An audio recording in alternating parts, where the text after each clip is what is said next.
So, kamusta na mga idol? Kay Soto update tayo ngayon. Coach Aoki Taketo lubos ang pasasalamat sa Yuki Kai Soto tandem nga po na nagpapalakas sa kanyang kupunan. Sisiguraduhin ang pagkapanalo sa susunod na laban ng Yokohama kontra sa kupunan ng Toyama Grouses. And bago tayo magpatuloy mga kaibigan, pa-like and subscribe naman po and pa-hit ng notification bell para ma-update kayo sa ating mga daily Kai Soto update. Yung shoutout po natin nasa dulo pakitapos po ng video para ma-shoutout ko din po kayo. Well mga kaibigan, ngayon pa ay nakita natin na talagang napakalaki ng impact ni Kai Soto at ni Yuki nga po sa kupunan ng Yokohama Bay Corsairs. May pag-asa pa po sila makapasok sa top 2 at makapasok sa playoffs ngayong season. Papaano po ito mangyayari mga kaibigan? Nasa pang 16th rank po ang Yokohama, and so far nakita naman natin may chance pa mga kaibigan. Sa natitira pong 18 games ng Yokohama, kinakailangan nilang maipanalo yung 13 na games doon. So kung titignan po ninyo, 2 straight wins sila nitong mga nakaraan. And so far so good, maganda yung pinapakita ng kupunan ng Yokohama. Dahil nga po sa nabubuong magandang chemistry between Kai Soto and Yuki, ay mas lumalakas po ng ofensa at ang depensa ng Yokohama. Pinakasekreto po ngayon ng Yokohama, ito nga pong defense at unselfish play po.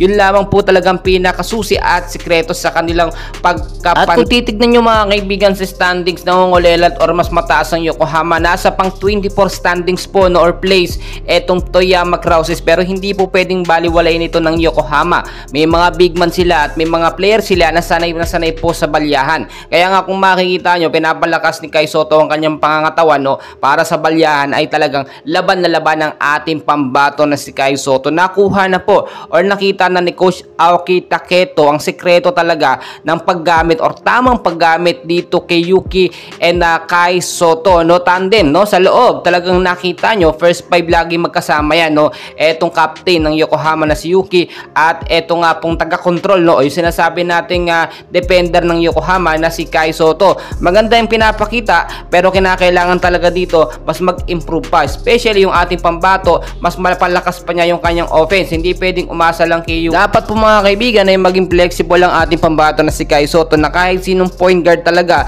ay makuha niyang atensyon at maipasa sa kanya ang bola. Si Yuki Kawamura kasi talagang gamay na gamay niya na. Masasabi natin na talagang isa si Yuki Kawamura sa sikreto or sa alas nga po nitong Yokohama Bay Corsairs. Lumalabas lamang galing ng ating pambato dahil nga po sa galing din at potential nitong si Yuki Kawamura, especially yung mga pasa niya na very unexpected. Bukod pa po dyan, yung mga kakampi ni Kai Soto si Yokohama, pinapaboran siya, hindi po siya pinagdadamutan ng bola. So yung pagiging defender ni Kai Soto sa opensa, nakakagawa siya ng puntos, napakalaking bagay na po nun mga kaibigan. So patuloy ko po kayong i-update, and bago tayo magtapos narito po ang ating mga shoutout. So shoutout po sa ating mga solid subscriber na nakabang lagi sa ating mga upload: Ronald Verbosidad from Taguig, Benji from Quezon City, Mil Flores from Aklan, Noel Matawadi, PR Capino from Tagbiliran, Bohol, Maranao Vlog. Shoutout po sa kanyang pamilya Johari sa Pantar,